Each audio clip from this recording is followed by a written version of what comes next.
બાપ શું, એ બાપ વગરના દીકરાને પૂછશો ને તો ખબર પડશે કે બાપની શું કિંમત હોય.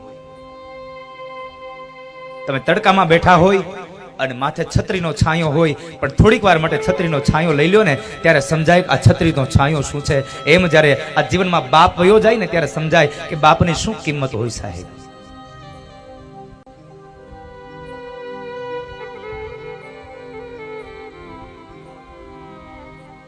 આજે ખૂબ પ્રસન્ન થયા છે એ આત્મા. આજ ગજગજની છાતી ફૂલતી છે. મારા દીકરાઓએ મારી પાછળ આજ કથા કરી.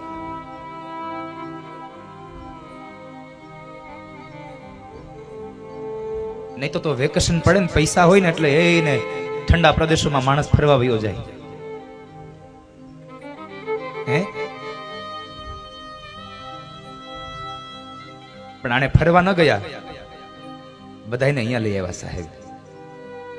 શરીરને શીતળતા આપે ને એવું કામ ન કર્યું, પણ એને તો કામ કર્યું અંતરને શીતળતા આપે, હૃદયને શીતળતા મળે ને એવી આ કથા બેહાડી સાહેબ એડે.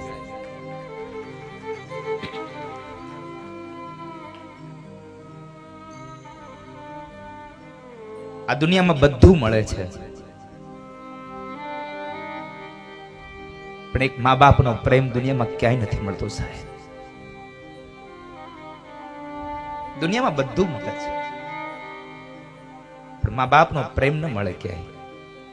એટલે તો કહેવું પડે બીજા બધા મરજો પણ માં કોઈની મરશો. માં કોઈની માં ન મરશો.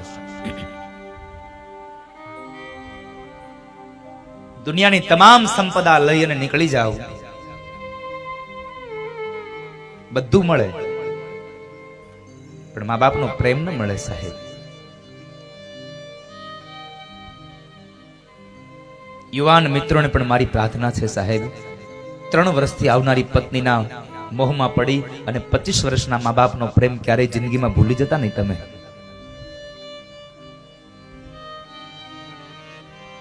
મા બાપ છે, કદાચ જૂની રૂઢીના હોય તો કદાચ બોલે ન, સાંભળી લેવાનું સાહેબ. પણ સાથે સાથે મારે આજે વડીલોને પણ પ્રાર્થના કરવી છે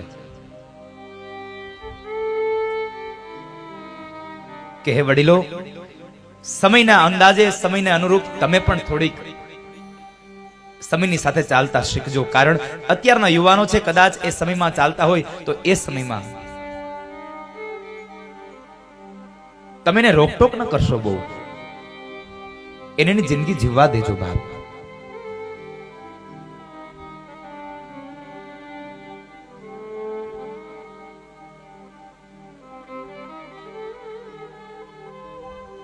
બધું મળે સાહેબ, પણ જિંદગીમાં ગયેલો મા બાપનો પ્રેમ ક્યારેય ન મળે. પણ એક જ વસ્તુ યાદ રહે, એના સદગુણો. જાનાર તો જતા રહ્યા, સદગુણ એના સાંભળે સાહેબ. 2 કામ હારા થઈ ગયા હોય ને આપણા હાથથી, આખી દુનિયા આપણને યાદ કરતી રહે કે આણે કેટલા સરસ કામો કર્યા છે.